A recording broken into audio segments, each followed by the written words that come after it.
on lâche pas l'affaire, parce qu'on est trop tenace, il n'y a rien à faire, on lâche rien. Bonjour, mercredi 17 février 2021. Alors comme promis, retour sur les négociations annuelles obligatoires, les NAO, en mode détendu. Et oui, souvenez-vous, il y a quelques semaines, en début d'année, on avait claqué la porte des négociations et on avait même fait un live Facebook devant Valmante pour dénoncer l'attitude de l'employeur. Ce qu'il faut savoir, c'est que jusqu'en 2016, les NAO n'avaient jamais existé dans notre organisme. Une fois de plus, c'est la CGT qui a forcé l'employeur à respecter le code du travail.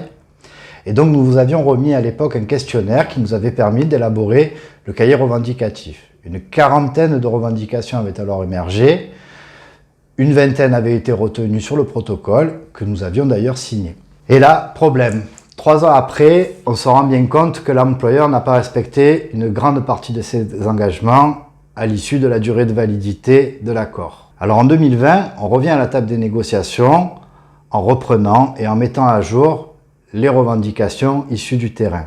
Et patatras, on se rend compte au bout de quelques réunions qu'ils ne sont là que pour respecter leurs obligations légales et donner l'illusion du dialogue social, et qu'ils refusent surtout systématiquement toutes nos propositions. Dans les faits, ces NAO sont une coquille vide, sans moyens financiers, puisque l'employeur a fait all-in en mettant tout l'argent sur Cap22. Arrive le Covid-19. Et là, on se rend compte que le fameux slogan « Agir ensemble, protéger chacun », c'est du flan. Ils ont jeté notre argent par les fenêtres, alors qu'on pleure depuis des mois pour obtenir des agents de sécurité dans nos accueils. Ce qu'il faut savoir, les amis, c'est que dans l'ambiance feutrée de ces réunions, on vous parle de qualité de vie au travail, alors qu'on lutte tous les jours dans des conditions déplorables contre la banalisation de la souffrance au travail. Alors on ne vous parlera pas de parcours professionnel ou de rémunération locale, ni même des propositions qui auraient pu soulager bon nombre de familles, comme la garde d'enfants, les transports, la vie quotidienne, quoi. Tiens, prenons le forfait mobilité, que l'employeur a tenu à intégrer à l'accord, et qui peut paraître écolo sur le coup. Mais même ce qui peut paraître bien est un peu trouble. Alors voyons voir. L'employeur propose un montant maximal de 500 € par an et par salarié. Dans les faits, il a provisionné que 38 000 €. 38 000 € à vos calculettes. 2000 salariés fois 500 € égale 1 million d'euros. Le compte est bon. Ah, ça dépasse. Mais surtout, ça dépend d'un nombre de jours d'utilisation, de justificatifs, d'attestations sur l'honneur.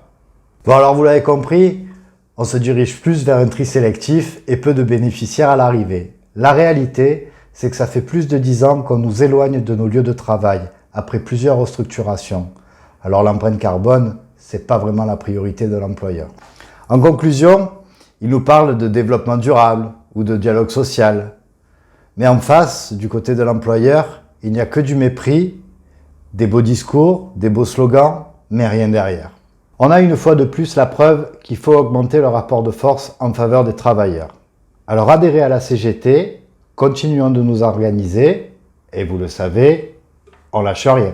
Nous on lâche pas l'affaire. Oh Mignot, il y avait quoi qu'à 22? Des chiffres et des lettres?